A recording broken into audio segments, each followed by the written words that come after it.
അങ്ങനെ ഒരു ചെറിയ ഇടവേളയ്ക്ക് ശേഷം TG വീണ്ടും നമ്മുടെ ഫ്ലോറിൽ വന്നിരിക്കുക. അല്ല ചേട്ടാ, ഒരുപാട് പേര് ചേട്ടൻ പറഞ്ഞാൽ ചിലപ്പോൾ വിശ്വസിക്കത്തില്ല, അതുപോലെ ആളുകൾ എവിടെ TG. ഒന്നാമത്തെ സമയം ഓപ്പറേഷൻ സിന്ദൂർ, പഹൽഗാം അറ്റാക്കൊക്കെ നടക്കുമ്പോൾ ചേട്ടൻ്റെ ശബ്ദവും ചേട്ടൻ്റെ അഭിപ്രായങ്ങളും കേൾക്കാതെ നമ്മുടെ പ്രേക്ഷകർ ഒരുപാട് വിഷമിച്ചു. ശരിക്കും ലിറ്ററലി ഒരു തോക്കെടുത്ത് തോളത്ത് വെച്ചുകൊണ്ട് നടക്കാനുള്ള പ്രാപ്തിയില്ലാത്തവനാണ് ഞാൻ. ഓപ്പറേഷൻ സിന്ദൂറിൽ എന്ത്. ശരി, എനിവേ നമുക്ക് കാര്യത്തിലേക്ക് വരാം. അതെ, അപ്പോൾ നമുക്ക് ഈ ഓപ്പറേഷൻ സിന്ദൂരിനെ കുറിച്ച് ചേട്ടൻ ഒന്നും പറഞ്ഞില്ല എന്നാണ് എല്ലാവരുടെ അഭിപ്രായം. അപ്പോൾ നമുക്കിപ്പോൾ ഓപ്പറേഷൻ സിന്ദൂർ കഴിഞ്ഞു. ഓപ്പറേഷൻ സിന്ദൂർ അവസാനിച്ചിട്ടില്ല. ഞാൻ പറയാൻ വന്നത് കഴിഞ്ഞിട്ടില്ല എന്നാണ് കേന്ദ്ര സർക്കാരിൻ്റെ ഊങ്ങി വെച്ചിരിക്കുകയാണ്. അതാണ് ഇടിക്കാൻ ഇങ്ങനെ എടുത്തിട്ട് പകുതിക്ക് വെച്ചങ്ങ് നിർത്തിയിരിക്കുകയാണ്. ഇനി അനങ്ങിയാൽ ഇടിക്കും. അപ്പോൾ ചിലർക്കൊക്കെ നമ്മൾ വല്ലാത്തൊരു സങ്കടം, ഇന്ത്യ പെട്ടെന്ന് ഇങ്ങനെ പോയോ. ഇപ്പോൾ പ്രതിപക്ഷം തുടങ്ങിയിട്ടുണ്ട്, നമ്മൾ എന്ത് നേടി, നമ്മൾ പെട്ടെന്ന് കീഴടങ്ങിയോ, അമേരിക്ക കീഴടങ്ങിയോ, ഇങ്ങനെയൊക്കെ പറയുന്നുണ്ട്. അപ്പോൾ എന്തായാലും ഈ ഓപ്പറേഷൻ സിന്ദൂറൊക്കെ കഴിഞ്ഞതിന് ശേഷം നമ്മൾ പഠിക്കേണ്ടുന്ന ചില പാഠങ്ങളുണ്ടോ? അതെ, ഈ ലോകപ്രസിദ്ധ വിപ്ലവകാരിയായിരുന്നു മഹാത്മാഗാന്ധി. സമരങ്ങളുടെ ഉസ്താദ്, യുദ്ധങ്ങളുടെ ഉസ്താദ്. ആയുധമെടുത്തായിരുന്നില്ല എന്നേ ഉള്ളൂ. ഇപ്പോൾ ഗാന്ധിജിയുടെ ഒരു പ്രിൻസിപ്പിൾ എങ്ങനെയാണെന്ന് വെച്ചാൽ, ഗാന്ധിജി ഒരു സമരം തുടങ്ങുമ്പോൾ ആദ്യം ഇതെവിടെ കൊണ്ടുപോയി നിർത്തും എന്നാലോചിക്കും. നിർത്തേണ്ട, ഒരു സമരം തുടങ്ങിക്കഴിഞ്ഞാൽ നിർത്താൻ അറിഞ്ഞുകൂടെങ്കിൽ നിങ്ങൾ ആകെ വഷളാകും. ബ്രേക്ക് പ്രധാനമാണ്. അപ്പോൾ ആ ബ്രേക്ക് മുന്നിൽ ഗാന്ധിജി ഒരു 4 ഓപ്ഷൻസ് മുമ്പിൽ കാണും. ഒന്നുകിൽ ഇവിടെ വെച്ച് നിർത്തുക, അല്ലെങ്കിൽ ഇപ്പുറത്ത്, അല്ലെങ്കിൽ കുറച്ചുകൂടെ ഇപ്പുറത്ത്, ഒന്നുമില്ലെങ്കിൽ ഇപ്പുറത്ത്. ആ രീതിയിൽ പ്ലാൻ ചെയ്തിട്ടാണ് ഗാന്ധിജി എല്ലാ സമരവും തുടങ്ങുന്നത്. അതുകൊണ്ട് ഗാന്ധിജിയുടെ സമരങ്ങൾക്ക് ഒരു തുടക്കമുണ്ട്, ഒരു ഒടുക്കമുണ്ട്. ഈ ആവേശ കമ്മിറ്റിക്കാർ സമരം തുടങ്ങിക്കഴിഞ്ഞാൽ അത് അവസാനം എങ്ങുമില്ലാതെ പോകും. ഫോർ എക്സാമ്പിൾ, തത്വത്തിൽ ഞാൻ അവരോട് യോജിക്കുന്നുണ്ടെങ്കിലും ആശാ വർക്കേഴ്സിൻ്റെ സമരം ഇപ്പോൾ എവിടെ? ശരിയാണല്ലോ, ഇപ്പം മാധ്യമങ്ങളിൽ പോലും ഇല്ല. പോയി. കാരണം ഇതെവിടെ അവസാനിപ്പിക്കണം എന്നൊരു തീരുമാനം ഇല്ലാതെയാണ് ആ സമരം ആരംഭിച്ചത്.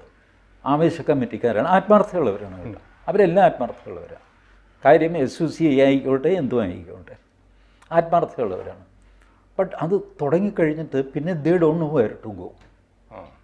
കല്ല് പോലത്തെ ഒരു സർക്കാർ, അരകല്ലിന് കാറ്റ് പിടിച്ച പോലെ പിണറായി വിജയൻ അങ്ങിയിരിക്കുകയാണ് അനങ്ങാതെ. എന്ത് ചെയ്യും?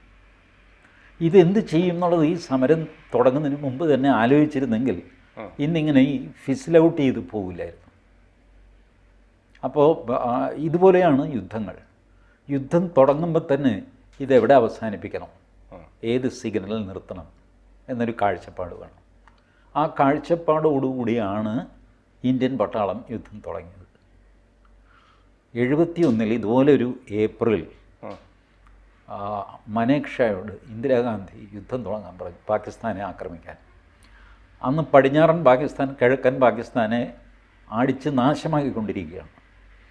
അതിലിടപെടണം. ഏപ്രിലാണ്. ക്യാബിനറ്റ് കൂടി തീരുമാനം എടുത്തു. മനേക്ഷ സമ്മതിച്ചില്ല. മനേക്ഷയെ വിളിപ്പിച്ചു ഇന്ദിരാഗാന്ധി. മനേക്ഷയോട് പറഞ്ഞു, വി മസ്റ്റ് അറ്റാക്ക് പാകിസ്ഥാൻ. അദ്ദേഹം പറഞ്ഞു, ഞാനിപ്പോൾ ചെയ്യില്ല. പിന്നെ ഇപ്പം ചെയ്യും, എനിക്ക് തോന്നുമ്പോൾ ചെയ്യും. ഇതായിരുന്നു ഉത്തരം. When I deem it fit. Mister Manekshaw, you are speaking to prime minister. I know madam, take my resignation, but I will not start war now. Indira Gandhi ഒന്നും മിണ്ടിയില്ല. മനേക്ഷ ഇറങ്ങിപ്പോയി. രാജിവെക്കും എന്നുള്ള അഭ്യൂഹമായി, ക്യാബിനറ്റിൽ ബഹളമായി. എല്ലാവരും ഇന്ദിരയോട് പറഞ്ഞു, രാജിയൊന്നും വാങ്ങരുത്, പ്രശ്നമാണ്, അങ്ങനെ പറഞ്ഞെങ്കിൽ അതിനകത്തൊരു ന്യായം കാണും, അത് ഇതെന്നൊക്കെ പറഞ്ഞിട്ട് പല്ല് കടിച്ചു പിടിച്ച് ഇന്ദിരാഗാന്ധി ഒന്നും മിണ്ടാതിരുന്നു. കൊണ്ടുപോയി ഡിസംബർ 3 യുദ്ധം തുടങ്ങി. ഡിസംബർ 13 അവസാനിപ്പിച്ചു. 10 ദിവസത്തെ യുദ്ധം. കിഴക്കും പടിഞ്ഞാറും അടിച്ച് ബംഗ്ലാദേശ് ലിബറേറ്റ് ചെയ്ത് ലാഹോറിൻ്റെ 1.5 കിലോമീറ്റർ ദൂരെ വരെ കൊണ്ടുപോയിട്ട് നിർത്തി. അപ്പം ഈ തുടങ്ങാനും ഒരു സമയമുണ്ട്. മനേക്ഷ പിന്നീട് പറഞ്ഞു, ഏപ്രിലിൽ യുദ്ധം തുടങ്ങിക്കഴിഞ്ഞാൽ ചൈന ഇടപെട്ടു എന്ന് വെച്ചു. ചൈനയെ വിശ്വസിക്കാൻ കൊള്ളില്ല, നമുക്കറിയാവുന്ന എക്സ്പീരിയൻസ് ഉണ്ട് നമുക്ക്. അവരിടപെട്ട് കഴിഞ്ഞാൽ കിഴക്കും പടിഞ്ഞാറും വടക്കും യുദ്ധം ചെയ്യാനുള്ള ആരോഗ്യം എനിക്കില്ല, ആളില്ല, ആയുധങ്ങളില്ല. അപ്പോൾ എനിക്ക് ഹിമാലയത്തിൽ മഞ്ഞ് വീഴുന്ന ഡിസംബർ വേണം. ഹിമാലയം കംപ്ലീറ്റ് മഞ്ഞുകൊണ്ട് മൂടി ചൈനയിൽ നിന്ന് ഇപ്പുറത്തേക്ക് വരാനുള്ള സകല ചുരങ്ങളും അടഞ്ഞിരിക്കുമ്പോൾ വേണം ഞാൻ ഈ അടി നടത്താൻ ചൈന വിചാരിച്ചാൽ പോലും എന്നെ അടിക്കാൻ പറ്റില്ല. ഇതൊന്നും പറഞ്ഞു കഴിഞ്ഞാൽ രാഷ്ട്രീയക്കാർക്ക് അവർക്ക് ഇത് മഹാസഖ്യത്തെ തോൽപ്പിച്ചു വന്നു, ഞാനാണ് മഹാറാണി എന്ന് കാണിക്കണം, അതൊക്കെ ഞാൻ മനസ്സിലാക്കുന്നു. പക്ഷേ ആ സമയത്ത് യാഥാർത്ഥ്യം അവരുടെ തലയിൽ കയറിയില്ല. അതുകൊണ്ട് ഞാൻ ആർഗ്യൂ ചെയ്യാൻ പോയില്ല. ഞാൻ പറഞ്ഞു എൻ്റെ രാജി പിടിച്ചോ. അവർ പിന്മാറി. അങ്ങനെയാണ് മനേക്ഷ ആ യുദ്ധം തുടങ്ങാനും അവസാനിപ്പിക്കാനുമുള്ള കാര്യങ്ങൾ നേരത്തെ കൂട്ടി കണ്ടിട്ടാണ് ഇത് ചെയ്യുന്നത്.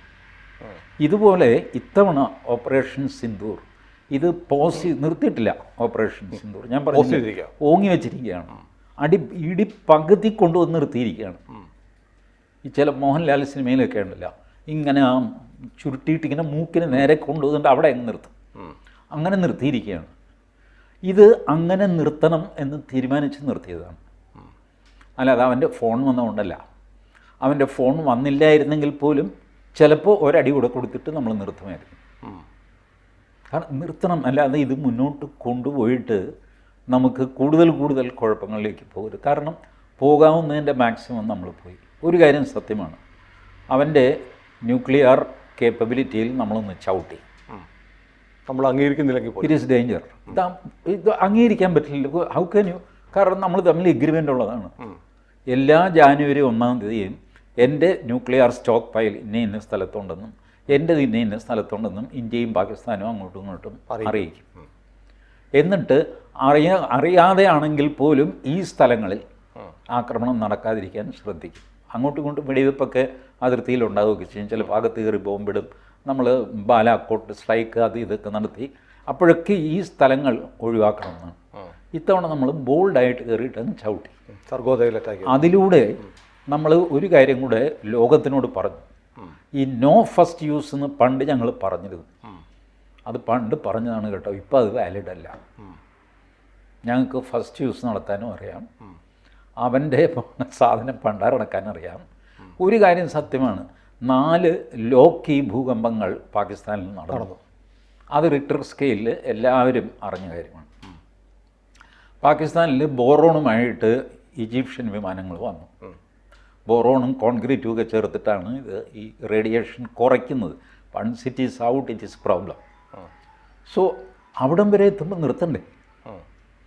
ഒരു പക്വതയുള്ള രാജ്യം അവിടെ വെച്ച് നിർത്തണം. നമ്മൾ പാകിസ്ഥാനെ പോലെ ഒരു rogue നേഷനല്ല.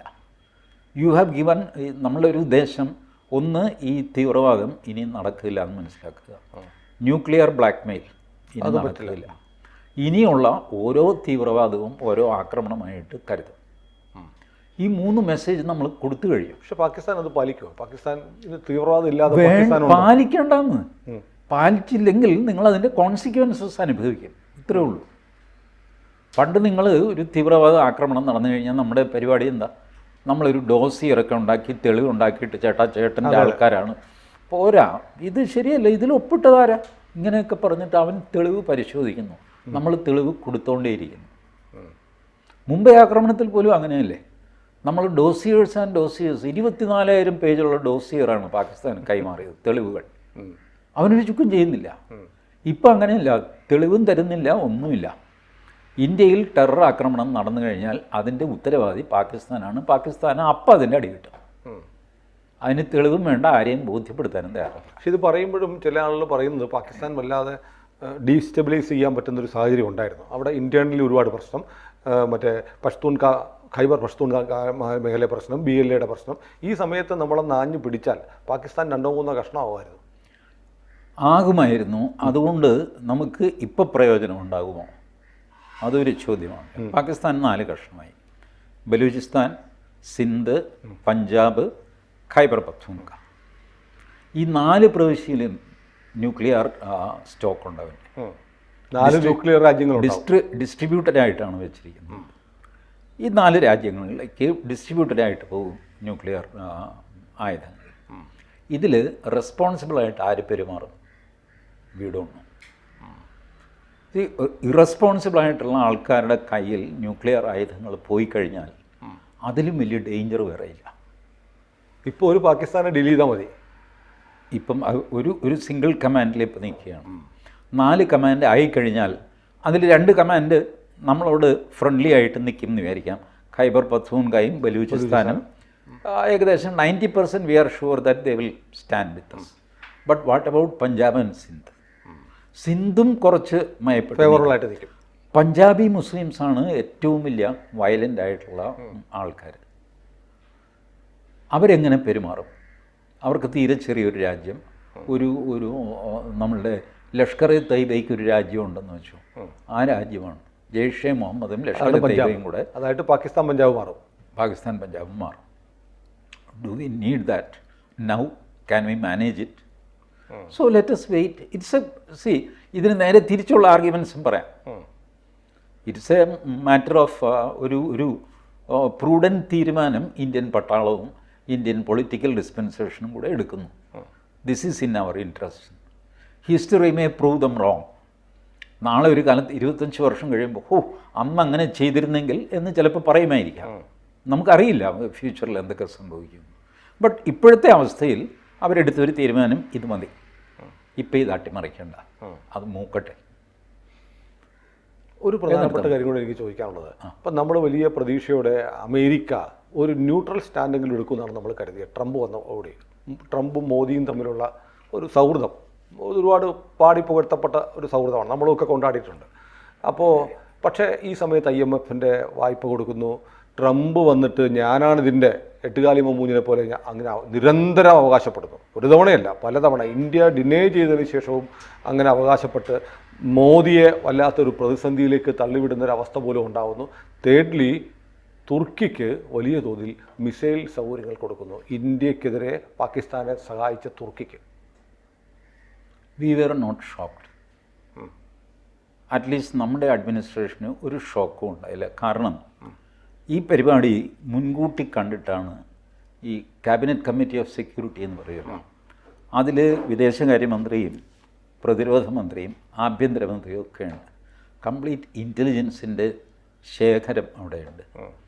National security adviser Ajit ഡോവലിനെ വിളിപ്പിക്കും. He will be stand by. ചിലപ്പോൾ മീറ്റിങ്ങിൽ പങ്കെടുക്കും, ചിലപ്പോൾ ജസ്റ്റ് പുറത്തിരിക്കും, വിളിപ്പിക്കും. അപ്പോൾ ഇതിൻ്റെ എല്ലാം പ്ലാൻ ബി നമ്മൾ തയ്യാറാക്കി വയ്ക്കും. ശരി, അമേരിക്ക ഇപ്പോൾ ട്രംപിൻ്റെ കയ്യിലാണ്. We expect support.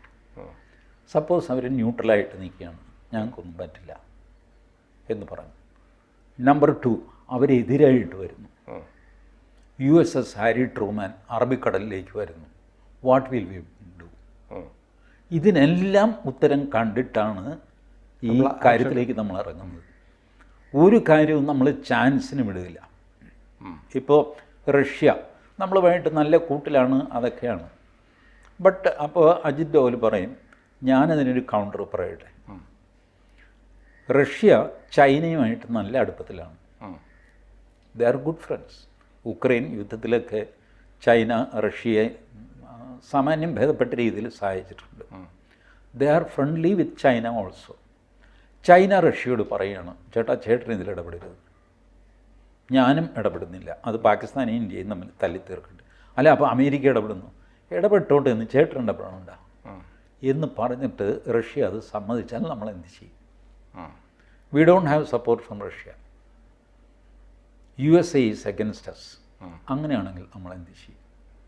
അതിൻ്റെ ഒരു ബാക്കപ്പ് വർക്കാണ്. If everything goes wrong, the whole world is going against India, then what will India do? ആ ഒരു ഡെസ്പറേറ്റ് സിറ്റുവേഷനിലെ പ്രോഗ്രാമും നമ്മളെ കയ്യിലുണ്ടാവും. അത് വെച്ചാണ് ഇതുപോലത്തെ പരിപാടികൾക്ക് ഇറങ്ങുന്നത്. അല്ല, അത് വാടാ ഇത് ചോദിച്ചിട്ട് ബാക്കി കാര്യം എന്ന് പറഞ്ഞ് മടക്കി കുത്തി ചുമ്മാ അങ്ങോട്ട് ഇറങ്ങുന്നില്ല. എല്ലാം ആലോചിച്ചിട്ടാണ്. നമ്മൾ എത്ര ദിവസം എടുത്തു? ഏകദേശം 2 ആഴ്ച എടുത്തു. അതെ. അതിൻ്റെ പേരിൽ മോദി സർക്കാർ വിമർശിക്കപ്പെടുന്നുണ്ട്. ഫോറിൻ മാധ്യമങ്ങളിൽ, ഫോറിൻ ഡിഫൻസ് എക്സ്പേർട്സ് പറയുന്നുണ്ട്, the biggest foolish thing you did was to wait for 2 weeks before starting Operation Sindoor. You should have done this next day. പെഹൽഗാമിൻ്റെ അന്ന് രാത്രി അല്ലെങ്കിൽ പിറ്റേന്ന് രാവിലെ നിങ്ങൾ തിരിച്ചടിക്കണമായിരുന്നു. നിങ്ങൾക്ക് കുറച്ചുകൂടെ അപ്പർ ഹാൻഡ് കിട്ടിയാൽ. ബട്ട് ഈ ഒരു സംഭവം കഴിയുമ്പോൾ ഉപദേശിക്കാൻ എളുപ്പമാണ്. ചിലപ്പോൾ അന്ന് നമ്മൾ ചെയ്തു കഴിഞ്ഞാൽ ഇതേ വിദഗ്ധൻ നേരെ തിരിച്ചു പറയും, ഒരു 2 ആഴ്ചത്തെ തയ്യാറെടുപ്പൊക്കെ കഴിഞ്ഞിട്ട് വേണ്ട ചേട്ടാ അടിക്കാൻ, നേരെ തിരിച്ച് ഉപദേശം വരും. സോ ശരിയാണ്, വസ്തു വയ്ക്കുന്ന പോലെയാ. അപ്പോൾ നമുക്കിതുപോലത്തെ കണ്ടിൻജൻസീസ് നേരിടേണ്ടി വരും. അപ്പോൾ ഫൈനലി പട്ടാളക്കാർ അവരൊരു ഡിസിഷൻ എടുക്കും. ഇപ്പോൾ നമുക്ക് നമ്മളിപ്പോൾ അടിച്ചാൽ ശരിയാവില്ല, കൊള്ളില്ല, അടിച്ചാൽ പോരില്ല, ഏക്കണ്ടേ. അപ്പോൾ ലെറ്റസ് വെയിറ്റ്, നമുക്ക് നമ്മുടെ മൊബിലൈസേഷൻ സംഗതിയൊക്കെ നടക്കാം. അതിൻ്റെ കൂടെ അയ്യോ അത് കടുപ്പമല്ലേ, നാട്ടുകാരെ മുഴുവൻ കളിപ്പിക്കുക എന്ന് പറഞ്ഞാൽ അവർ പീപ്പിൾ വിൽ അണ്ടർസ്റ്റാൻഡ്. അങ്ങനെയാണ് ഈ മോക്ക് ഡ്രിൽ അനൗൺസ് ചെയ്യുന്നത്. 7-ാം തീയതി മോക്ക് ഡ്രിൽ, 6-ാം തീയതി രാത്രി അടി കൊടുത്തു. ലോകത്ത് മുഴുവൻ എല്ലാവരും വിചാരിച്ചതെന്താ, മോക്ക് ഡ്രില്ലൊക്കെ കഴിഞ്ഞ് തയ്യാറെടുത്തിട്ട് പിന്നെ അടിക്കും എന്നാണ്. ഈ മോക്ക് ഡ്രില്ല് 7-ാം തീയതി അനൗൺസ് ചെയ്തിട്ട് 6-ാം തീയതി രാത്രി അടിക്കുമെന്ന് ആരെങ്കിലും കരുതിയില്ല. അടിച്ചു. അവസാനം മോക്ക് ഡ്രില്ല് ഒരു ചെറിയ കലാപരിപാടിയായിട്ട് മാറി. അവിടെ ഇവിടെയൊക്കെ എന്തൊക്കെയോ സൈറനൊക്കെ അടിച്ചു. ഇവിടെ ഒന്നും സംഭവിച്ചില്ല. കൊച്ചി, തിരുവനന്തപുരമൊക്കെ ലിസ്റ്റിലുണ്ടായിരുന്നു. കേരളത്തിലെ പ്രധാനപ്പെട്ട മോക്ക് ഡ്രില്ല് നടക്കാൻ പോകുന്ന 2 സാധനങ്ങൾ. എറണാകുളത്ത് മുഴുവൻ മോക്ക് ഡ്രില്ല്, എറണാകുളത്ത് മറ്റേ മോട്ടോർ സൈക്കിൾ റേസ് ഉണ്ടായിരുന്നു, അത് ജില്ലാ കളക്ടർ ക്യാൻസൽ ചെയ്തു. ആ കൂടെ ഒരു ടെമ്പോ വർദ്ധിപ്പിച്ചുകൊണ്ട് വന്നു. നാളെ മോക്ക് ഡ്രില്ലാണെന്ന് പറഞ്ഞിട്ട് എല്ലാവരും മസിലൊക്കെ പിടിച്ചിരുന്നു. ഇന്ന് രാത്രി കയറി അടിച്ചു, വെടിക്കെട്ട് നടത്തി. അതിന് ഒരു surprise element. It is not cheating your people. അങ്ങനെയാണ് ഒരു സർപ്രൈസ് നീക്കം നടത്തുന്നത്, അപ്രതീക്ഷിതമായ സമയത്ത് അടിക്കുക എന്നുള്ളത്. അതുകൊണ്ട് സമ്പൂർണ്ണമായ ഒരു വിജയം നമുക്കുണ്ടായി. നമ്മൾ വിജയം നമുക്കുണ്ടായി എന്നാണ് ചേട്ടൻ്റെ വിലയിരുത്തൽ. ഡിറ്ററൻസ് അറ്റ്ലീസ്റ്റ് ഫോർ അനദർ ഒരു 5-10 years കാര്യമായ ഒരു ടെററിസ്റ്റ് അറ്റംപ്റ്റ് ഇവർ നടത്തില്ല, പാകിസ്ഥാൻ നടത്തില്ല. നടത്തിയാൽ അതിഭീകരമായ കോൺസിക്വൻസ് ഉണ്ടാകും. നടത്താൻ ഇപ്പോൾ അവർക്ക് ബോധമില്ല. കുറച്ച് പേര് ഇറങ്ങിയിട്ട് നാട്ടുകാരെ മുഴുവൻ വെടിവെക്കാൻ തുടങ്ങിക്കഴിഞ്ഞാൽ ടെററിസ്റ്റ് അറ്റാക്കായി. ടെററിസ്റ്റുകൾക്ക് അവർ സൂയിസൈഡ് ഗാങ്ങും കൂടെയാണ്. അവർക്ക് മുൻപിൻ നോക്കാനൊന്നുമില്ല, വരുന്നത് വരട്ടെ എന്ന് പറഞ്ഞ് ഇറങ്ങി മരിച്ചാലാണ് ജീവിതം ആരംഭിക്കുന്നത്. അതെ. അപ്പോൾ അങ്ങനെ അവർ ചെയ്യില്ല എന്ന് ഞാൻ പറയുന്നില്ല, പക്ഷെ ചെയ്താൽ ഭയങ്കര കോൺസിക്വൻസ് ആയിരിക്കും. ഇതുവരെ മിണ്ടാതിരുന്ന മറ്റ് രാജ്യങ്ങൾ പോലും ചിലപ്പോൾ നമ്മളെ സപ്പോർട്ട് ചെയ്തെന്ന് വരും. അമേരിക്ക മാത്രമൊന്നുമല്ല നാട്ടിൽ രാജ്യം, ആണുങ്ങൾ വേറെയും ഉണ്ട്. അമേരിക്ക ശരി സപ്പോർട്ട് ചെയ്യുന്നില്ല, വേണ്ടപ്പ. അല്ല, അമേരിക്കയും നമ്മളുമായിട്ടുള്ള ബന്ധത്തിനൊരു ഉലച്ചിൽ വന്നിട്ടുണ്ടോ? ഉലച്ചിലൊന്നും വന്നിട്ടില്ല. ഇയാൾ ഈ വാവളപ്പൻ വർത്താനം പറഞ്ഞു എന്ന് പറഞ്ഞിട്ടൊന്നും അമേരിക്കയിൽ വലിയ കാര്യമൊന്നും സംഭവിച്ചിട്ടില്ല. എന്താ ഇങ്ങനെ ചെയ്തത്? ഞാൻ പറയട്ടെ, പുള്ളി അധികാരത്തിൽ വന്നപ്പോൾ ആദ്യം പറഞ്ഞത് പനാമ കനാൽ തിരിച്ചെടുക്കും. എടുത്തോ? ഇല്ല. ഓസ്ട്രേലിയ ഗ്രീൻലാൻഡിന് വില പറഞ്ഞ് എത്ര കാശ് വേണം? ഓസ്ട്രേലിയ സെന്റിന് എത്ര രൂപയാണ് ഗ്രീൻലാൻഡ് എന്നൊക്കെ ചോദിച്ചു. കാനഡ എടുത്തില്ല. കാനഡയെ 51-ാം സംസ്ഥാനമാക്കാൻ പോകുന്നു എന്ന് പറഞ്ഞു. ചെയ്തില്ല. കാനഡയ്ക്കും മെക്സിക്കോയ്ക്കും ഇത് താരിഫ് അടിച്ച് കുളമാക്കുമെന്ന് പറഞ്ഞു. അടിച്ചു 30% താരിഫ്, പിന്നെ 90 ദിവസത്തേക്ക് മരവിപ്പിച്ചു. ചൈനയ്ക്ക് 145% താരിഫ്, ചൈന ഇങ്ങോട്ട് 100% താരിഫ് വെക്കാൻ. ഇപ്പോൾ എല്ലാം കൂടെ താഴെ വന്നിട്ട് ഇയാൾ 30%, അവർ 5% എന്ന് പറഞ്ഞ് പഴയ രീതിയിലേക്ക് വന്നു. ഇന്ത്യ താരിഫ് കിങ്ങാണെന്ന് പറഞ്ഞിട്ട് ഒന്നും ചെയ്യുന്നില്ല. ആകെ ഇങ്ങനെ താരിഫ് അടിച്ചത് എന്തിനാണെന്നറിയാമോ? താറാവിറച്ചിക്ക്, ചക്കക്കുരുവിന്, ഇതുപോലത്തെ സാധനങ്ങൾക്കൊക്കെയാണ്. പക്ഷേ അല്ല, അതിൻ്റെ ലിസ്റ്റ് എടുത്ത് നോക്കുക. താറാവിറച്ചി ഒരു ഐറ്റമാണ്. അപ്പോൾ നമ്മുടെ വിദേശകാർ ഇത് കണ്ടപ്പോൾ തന്നെ ചിരിച്ചു വരുമോ? താറാവിറച്ചി വലിയ ഇമ്പോർട്ടോ എക്സ്പോർട്ടോ ഒന്നും ഇല്ലാത്തതാണ്. ഇന്ത്യക്കുള്ളിൽ തന്നെ കേരളത്തിലും പിന്നെ ആസാമിലും മറ്റുമാണ് താറാവിറച്ചി തിന്നുന്നത്. അല്ലാതെ ബാക്കിയുള്ള സ്ഥലത്തൊന്നും താറാവിറച്ചി കിട്ടാൻ എവിടെയെങ്കിലും കിട്ടുമോ? എനിക്കറിയില്ല. ഡൽഹിയിലൊക്കെ പോയി നോക്കി താറാവിറച്ചി വേണമെന്ന്. താറാവിറച്ചി അതെന്ത് സാധനം? അങ്ങനെയുണ്ടോ? ആ, താറാവിറച്ചി അത്ര പോപ്പുലർ അല്ല. എന്തുകൊണ്ടാണെന്ന് അറിയാൻ വയ്യ, അത് പോപ്പുലർ അല്ല. അതിൻ്റെ ഡ്യൂട്ടി കൂട്ടുന്നു. ശരി, താറാവിറച്ചി ഇപ്പോൾ ഇവിടെ ഉള്ള താറാവിൻ്റെ ഇറച്ചി ആൾക്കാർക്ക് വേണ്ട. പിന്നെയല്ലേ അമേരിക്കൻ താറാവിൻ്റെ. അല്ല, ഇവിടെ തന്നെ ഒരു മിക്കവാറും കടകളിലൊന്നും കിട്ടത്തില്ല. ഇല്ലെന്ന് നിങ്ങൾ കുട്ടനാട് സൈഡിൽ പോയാലേ താറാവിറച്ചി ഉള്ളൂ. അല്ല, എറണാകുളത്ത് താറാവിറച്ചി ചോദിച്ച് എവിടെയെങ്കിലും ഏതെങ്കിലും ഒരു ഹോട്ടൽ ഉണ്ടായിരുന്നു വരാം, അത്രയേ ഉള്ളൂ. Not a popular thing. കോഴിയിറച്ചി പോലെ താറാവിറച്ചി പോപ്പുലർ അല്ല. എന്നാൽ താറാവ് ഇഷ്ടം പോലെ ഉണ്ട് താനും. താറാവിൻ്റെ മുട്ട പോലും അത്ര പോപ്പുലർ അല്ല. താറാവ് മുട്ടയുടെ ഓംലെറ്റ് എന്ന് പറഞ്ഞാൽ അന്വേഷിച്ച് നടക്കണം, വേണ്ടേ? ചോദിച്ച് വാങ്ങണം. അപ്പോൾ ഇതുപോലത്തെ സാധനങ്ങൾക്കൊക്കെയാണ് ഈ ഡ്യൂട്ടി കൂട്ടുകയും ഇതൊക്കെ ചെയ്തിരിക്കുന്നത്. എക്സ്ക്ലൂഡ് ചെയ്ത സാധനങ്ങളുടെ ലിസ്റ്റ് നോക്കിക്കഴിഞ്ഞാൽ നമ്മൾ അന്തം വിട്ടു പോകും. ഏകദേശം എല്ലാ സാധനങ്ങളെയും ലിസ്റ്റിൽ നിന്ന് എക്സ്ക്ലൂഡ് ചെയ്യും.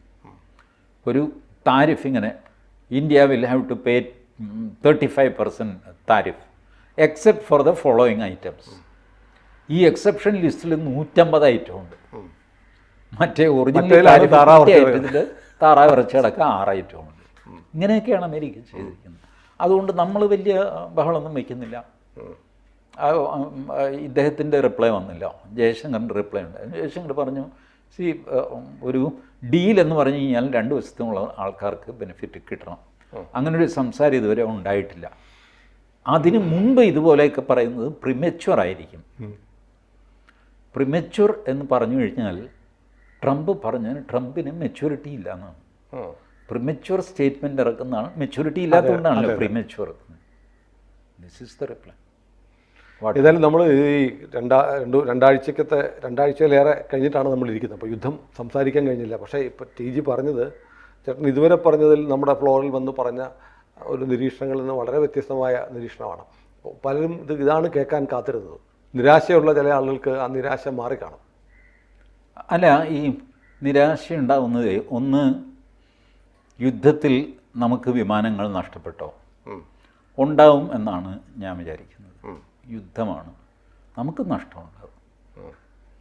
ഞാനും സുനിലും തമ്മിൽ അടി കൂടുമ്പോൾ എനിക്ക് എത്ര ആരോഗ്യം കുറവാണെങ്കിലും 2 ഇടി ഞാൻ ഇടിക്കുമല്ലോ. ടു ദാറ്റ് എക്സ്റ്റെൻറ്റ് സുനിലിന് വേദനിക്കുമല്ലോ. അതെ, that will happen. That might have happen.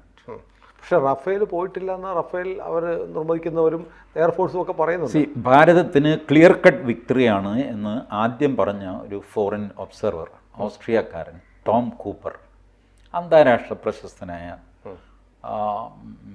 500 ലേഖനങ്ങൾ, 50ലധികം പുസ്തകങ്ങളൊക്കെ പല യുദ്ധങ്ങളെപ്പറ്റി, ടെക്നിക്കൽ എക്സ്പെർട്ടാണ് പുള്ളി. പൊളിറ്റിക്സ് അല്ല, പൊളിറ്റിക്സ് മനസ്സിലാവുന്നുണ്ട്. പൊളിറ്റിക്സ് ഉള്ള സ്ഥലത്ത് പുള്ളി അത് പറയുകയും ചെയ്യും, ഇന്ന പൊളിറ്റിക്സാണ് ഇതിൻ്റെ പുറകിൽ. ഈ ടോം കൂപ്പർ നമ്മുടെ പല ചാനലുകളിൽ വന്നിരുന്നു, ടൈംസ് നൗ, റിപ്പബ്ലിക്, ഇതിലൊക്കെ വന്നിരുന്നു. മലയാളം ചാനലുകൾക്ക് ടോം കൂപ്പറിനെ കാണിക്കാനുള്ള ആത്മവിശ്വാസം ഇല്ലാഞ്ഞിട്ടോ അല്ലെങ്കിൽ ഇംഗ്ലീഷ് പറയാനുള്ള ബുദ്ധിമുട്ട് കൊണ്ടോ എന്തോ അവരവഗണിച്ചു. ലോകമാസകലം അംഗീകരിക്കുന്ന ടോം കൂപ്പർ അത് കൂടാതെ നെറ്റിൽ അദ്ദേഹത്തിൻ്റെ ലേഖനം വന്നു, 2 പാർട്ട് ലേഖനം. അതിൽ അദ്ദേഹം പറഞ്ഞു, ആദ്യത്തെ ദിവസം നിങ്ങളുടെ 3 അല്ലെങ്കിൽ 4 വിമാനങ്ങൾ നിങ്ങൾക്ക് നഷ്ടപ്പെട്ടിട്ടുണ്ട്. അതിലൊരെണ്ണം റഫേലാണ്, ഒരെണ്ണം Su-30 ആണ്, ഒരെണ്ണം മിഗാണ്, 4മത്തത് പുള്ളിക്ക് ഉറപ്പില്ല. റഫേലിൻ്റെ കാര്യത്തിലും പുള്ളി പറഞ്ഞു, there are conflicting reports, but ഒരു റഫേൽ നഷ്ടപ്പെട്ടു എന്നാണ് എൻ്റെ പേഴ്സണൽ വിലയിരുത്തൽ. ഇത് ടോം കൂപ്പർ എഴുതിയിട്ടുണ്ട്. ഒരു യുദ്ധത്തിൽ 2 വശത്തുനിന്നും ആൾക്കാർക്ക്. ടോം കൂപ്പർ പാകിസ്ഥാൻ്റെ ഭാഗത്തു നിന്നുള്ള നഷ്ടം പുള്ളി പറഞ്ഞു, എനിക്ക് കാൽക്കുലേറ്റ് ചെയ്യാൻ പറ്റുന്നില്ല, കാരണം നിങ്ങൾ അവരുടെ ഹാങ്ങർ നശിപ്പിച്ചു കളഞ്ഞു. എത്ര വിമാനം ഹാങ്ങറിനുള്ളിൽ എത്ര വിമാനങ്ങളുണ്ടായിരുന്നു ആർക്കും അറിയില്ല. പാകിസ്ഥാൻ അറിയാമായിരിക്കും, എനിക്കറിയില്ല, കാരണം ഹോൾ എയർബേസ് നിങ്ങൾ ബോംബ് ചെയ്തിരിക്കുന്നു. അപ്പോൾ ഇതിൽ എത്ര വിമാനം പോയി എന്ന് എങ്ങനെ അറിയും? കണക്കില്ല. മാത്രമല്ല, ടോം കൂപ്പർ നമ്മൾ വരുത്തിയ ഒരു മിസ്റ്റേക്ക് എന്ന് പുള്ളി പറയുന്നത്, നമ്മൾ ആദ്യം പാകിസ്ഥാൻ്റെ എയർ ഡിഫൻസ് തകർക്കണമായിരുന്നു. അത് കഴിഞ്ഞിട്ട് ഈ ഭീകരതാവളങ്ങൾ എന്ന് നമ്മൾ വിചാരിക്കുന്ന 9 സ്ഥലങ്ങൾ അത് കഴിഞ്ഞിട്ട് വേണമായിരുന്നു തകർക്കാൻ. ആദ്യത്തെ ദിവസം നിങ്ങൾക്ക് ഈ നഷ്ടമുണ്ടാവാൻ കാര്യം, അവരുടെ എയർ ഡിഫൻസ് ലൈവായിട്ട് നിൽക്കുമ്പോൾ നിങ്ങൾ ആദ്യം പോയിട്ട് ഈ ജെയ്ഷെ മുഹമ്മദിൻ്റെയും ലഷ്കർ എ തയ്യബയുടെയൊക്കെ താവളങ്ങൾ ആക്രമിക്കുന്നു. അപ്പോൾ അവരുടെ എയർ ഡിഫൻസ് ലൈവാണ്, അവർ മിസൈൽ അയച്ചു. നിങ്ങൾ അദ്ദേഹത്തിൻ്റെ കണക്കനുസരിച്ച് 40 വിമാനങ്ങളാണ് നിങ്ങൾ അയച്ചത്. അതിൽ 4 പോയി എന്ന് വയ്ക്കുക, ബാക്കി 36 ക്ലിക്ക് ചെയ്തു. അങ്ങനെയാണ് നിങ്ങൾക്ക് ഈ 9 സ്ഥലങ്ങൾ നശിപ്പിക്കാൻ പറ്റിയത്. Because of your shear out numbering of Pakistan. പാകിസ്ഥാൻ്റെ കയ്യിലുള്ള മിസൈലുകളെക്കാൾ കൂടുതൽ എണ്ണം വിമാനങ്ങൾ നിങ്ങളുടെ കയ്യിലുണ്ട്. സാധാരണ മിസൈലുകളുടെ എണ്ണം അതിൽ കൂടുതൽ വിമാനങ്ങളുണ്ട്. നിങ്ങളുടെ ശക്തി അതിഭീകരമാണ്. അവരുടെ പട്ടാളം എന്ന് പറയുന്നത് 6 to 8 lakhs ആണ് അപ്രോക്സിമേറ്റ് അസസ് ചെയ്തിരിക്കുന്നത്. നമ്മൾ 14 ലക്ഷമാണ്. അപ്പോൾ ഒരാൾ വെച്ച് കൊന്നാൽ പോലും പിന്നെ ഒരു 6 ലക്ഷം പട്ടാളക്കാർ നമ്മുടെ ബാക്കിയുണ്ടാവും. സോ നമ്പർ ഗെയിമിൽ നമ്മൾ ജയിച്ചു. ബട്ട് പുള്ളി പറഞ്ഞു, അതൊരു that was a poor strategy. I don't know why you did that. നിങ്ങൾ ആദ്യം എയർ ഡിഫൻസ് തകർത്തിരുന്നെങ്കിൽ നിങ്ങൾക്ക് ഈ താവളങ്ങളും തകർക്കാം, അവരുടെ എയർബേസും തകർക്കാം, without having any loss whatsoever. But നമ്മുടെ പട്ടാളം ഇതുവരെ ഒന്നും വേണ്ടിയിട്ടില്ല. ഒരു തവണ പറഞ്ഞു, നമ്മുടെ പൈലറ്റ്സ് എല്ലാം തിരിച്ചു വന്നിട്ടുണ്ടെന്ന് പറഞ്ഞു. പൈലറ്റ്സ് തിരിച്ചു വന്നു എന്ന് പറഞ്ഞാൽ വിമാനവും തിരിച്ചു വന്നു എന്നും അർത്ഥമാകാം. അതല്ല, പൈലറ്റ് മാത്രം തിരിച്ചു വന്നു, വിമാനം 2-3 വീണു പോയി കേട്ടോ എന്നും പറയാം. എനിവേ ഒരു കാര്യം ഉറപ്പാണ്, നമ്മളുടെ വിമാനം വീണിട്ടുണ്ടെങ്കിൽ തന്നെ നമ്മളുടെ അതിർത്തിക്ക് നമ്മൾ LOC ക്രോസ് ചെയ്തിട്ടില്ല. അല്ലെങ്കിൽ പാകിസ്ഥാൻ ഇതിനു മുമ്പേ ഫോട്ടോയൊക്കെ ഇറങ്ങി. അതെ അതെ. ബട്ട് ഇതിൻ്റെ കൗണ്ടറായിട്ട് ഈ ടോം കൂപ്പറിനോട് ബഹുമാനമുള്ള എക്സ്പേർട്സ് തന്നെ പറയുന്നത്, ഇദ്ദേഹത്തിൻ്റെ അനാലിസിസിൽ വന്നിരിക്കുന്നൊരു തകരാറ്, ഇന്ത്യൻ അതിർത്തിക്കുള്ളിലാണ് വിമാനം വീണതെന്ന് വെച്ചോ, 4 ഇല്ല 3 ഉള്ളൂ എന്ന് വെച്ചോ, അതിലൊന്ന് റഫാലാണെന്നും വെച്ചു, അത് മൂടി വയ്ക്കാൻ ഇന്ത്യക്ക് സാധ്യമല്ല. അതെ. കാരണം ഒരു വിമാനം തകർന്നു കഴിഞ്ഞാൽ ഒരു 1.5 സ്ക്വയർ കിലോമീറ്ററിൽ അവിടെ കഷ്ണമൊക്കെ വീഴും. അതെ. ഇതിന് മുമ്പ് ഇതിൻ്റെ വീഡിയോ ഫോട്ടോ ഒക്കെ അങ്ങ് അത് എല്ലാവരുടെയും കയ്യിൽ മൊബൈൽ ഇരിക്കുകയല്ലേ. തിക്ലി പോപ്പുലേറ്റഡ് ആണ് ഇന്ത്യ. അവിടെ ഇത് വീഴുന്നതിന് മുമ്പ് ടർപ്പാളം ഇട്ട് മൂടി സംരക്ഷിക്കാൻ പറ്റുമോ? പറ്റില്ല. So at least 1 photo should have come out. അതെ. നോ സാറ്റലൈറ്റ് ഫോട്ടോ, നത്തിങ്, ഒന്നും വന്നില്ല. അതുകൊണ്ട് ദാറ്റ് പോർഷൻ ടോം കൂപ്പറുടെ അനാലിസിസ് ശരിയല്ല. There could have been some damages, but ഈ വിമാനങ്ങൾ തകർന്നു പോയി എന്ന് ടോം കൂപ്പർ പറയുന്നത് ഡോക്യുമെൻ്റ് വെച്ച് സബ്സ്റ്റാൻഷിയേറ്റ് ചെയ്യാൻ അദ്ദേഹത്തിന് പറ്റുന്നില്ല. ബട്ട് പിന്നീടുള്ള ചർച്ചകളിൽ ഞാൻ ശ്രദ്ധിച്ചു, ഇന്ത്യൻ ടെലിവിഷൻസ് ആണെങ്കിൽ ഇങ്ങനൊരു ചോദ്യം ചോദിക്കുന്നു, അവർ മനഃപൂർവ്വം ഈ പോർഷനെ പറ്റി ചോദിക്കുന്നതില്ല, മെയിൻ പോർഷനാണ് ചോദിക്കുന്നത്. ടോം കൂപ്പറാണ് ആദ്യമായിട്ട് പറയുന്നത്, സി പാകിസ്ഥാനും ഇന്ത്യയും തമ്മിൽ അതിർത്തി തർക്കമല്ല, ഇസ്ലാമും ഹിന്ദുവുമായിട്ടുള്ള യുദ്ധമാണ്. Muslims and non Muslims, it's A jihad in making. Why don't you understand that? വെറുതെ ലോകരാജ്യങ്ങളും നിങ്ങളുടെ രാജ്യവും അടക്കം ചുമ്മാ കാവട്യം പറയും. കാശ്മീരാണ്, പാക് ഒക്കുപ്പൈഡ് കാശ്മീർ തിരിച്ചു തന്നു, പ്രശ്നം തീരുവോ? ഇല്ല. നിങ്ങൾ നിങ്ങളുടെ കാശ്മീരും കൂടെ അങ്ങോട്ട് കൊടുത്തു, പ്രശ്നം തീരുവോ? തീരുകയില്ല. അപ്പോഴും ഈ പ്രശ്നം നിൽക്കും. It is jihad. Please accept that. ഒരു പ്രശ്നം തീർക്കാൻ ആദ്യം വേണ്ടത് ഒരു പ്രശ്നമുണ്ടെന്ന് സമ്മതിക്കുക, അത് യഥാർത്ഥ പ്രശ്നമാണെന്ന് സമ്മതിക്കുക. ഇതാണ് ടോം കൂപ്പർ പറയുന്നത്. It is nothing but jihad. It was so from 1947. നിങ്ങളുടെ പാർട്ടീഷൻ നടന്നത് അതിർത്തി തർക്കം തുടങ്ങിയിട്ട് അത് തീർത്ത് ഫൈനലി വേലി കെട്ടിയതല്ലല്ലോ partition. It was based on religion. ഇത് ഭൂലോകത്തിന് മുഴുവൻ അറിയാവുന്ന കാര്യം. നിങ്ങളിപ്പോഴും റിലിജിയൺ ഇല്ല, മതമാണ്. ഇതാണ് ടോം കൂപ്പറിൻ്റെ വാദം. പുള്ളി പറഞ്ഞ ആദ്യം നിങ്ങൾ ഇത് സമ്മതിച്ചാലേ ഈ പ്രശ്നത്തിന് പരിഹാരം ഉണ്ടാവുള്ളൂ. ലോകരാജ്യങ്ങൾക്ക് ഇതറിയാം, അവർ സമർത്ഥമായിട്ട് മിണ്ടാതിരിക്കുകയാണ്, നമ്മുടെ തലയിൽ എന്തിനു എടുക്കണം എന്ന് വിചാരിച്ചിട്ട്. But at least you must understand that this is ജിഹാദ്. ഈ പറഞ്ഞ നിങ്ങൾ ഭീകര താവളങ്ങൾ തകർത്തു. എങ്ങനെയാണ് അവർ ഭീകരവാദികളായത്? എന്താ അവരുടെ ആവശ്യം? എന്താ? ലോകം മൊത്തം ഇസ്ലാമിക ഇത്രയല്ലേ ഉള്ളൂ. അത് തുറന്ന് പറയുന്നേ. It's not a border dispute. The dispute is not over Kashmir. Even if you hand over Kashmir, the problem will not be solved. They will ask for Himachal Pradesh. Then they will ask for Haryana. Then they will ask Delhi. സത്യമല്ല, പൂർണ്ണ ഇന്ത്യയാണ് അവർക്ക് വേണ്ടത്. അതെ. അപ്പോൾ പിന്നെ അതിർത്തി തർക്കം എന്ന് പറയുന്നത് എന്തിനാണെന്നാണ് ടോം കൂപ്പറിൻ്റെ. ശരിയാണ്, ഇതിനകത്ത് മതമാണ് പ്രശ്നം. മതമാണ് പ്രശ്നം. അതങ്ങ് സമ്മതിക്കുക. അത് എന്തോ ഒരു കുറച്ചിലാണ്, അങ്ങനെയൊന്നും അല്ല. It is problem. അത് മതമാണ് പ്രശ്നം എന്ന് പഹൽഗാമിൽ അവൻ മൈക്ക് വെച്ച് വിളിച്ചു പറഞ്ഞു. അതെ. എന്നിട്ട് നമുക്കത് പറയാൻ ബുദ്ധിമുട്ട്. എന്നിട്ട് തീവ്രവാദത്തിന് മതമില്ല. ഏതായാലും നമുക്ക് ഇത്തിരി സമയം നമ്മൾ കൂടുതലെടുത്തു. എന്നാൽ പോലും ചേട്ടൻ ഈ സമയത്ത് ഇല്ലാതിരുന്നതിൻ്റെ ചില ഉത്തരങ്ങൾ, ആളുകൾക്ക് ചോദ്യങ്ങളുണ്ടായിരുന്നു, അതിൻ്റെ ഉത്തരങ്ങളായി കാണുമെന്ന് കരുതുന്നു. കൂടുതൽ വാർത്തകളും വിശേഷങ്ങളും നിങ്ങളിലേക്ക് എത്താൻ ABC മലയാളം സബ്സ്ക്രൈബ് ചെയ്യുക, ബെൽ ബട്ടണും അമർത്തുക.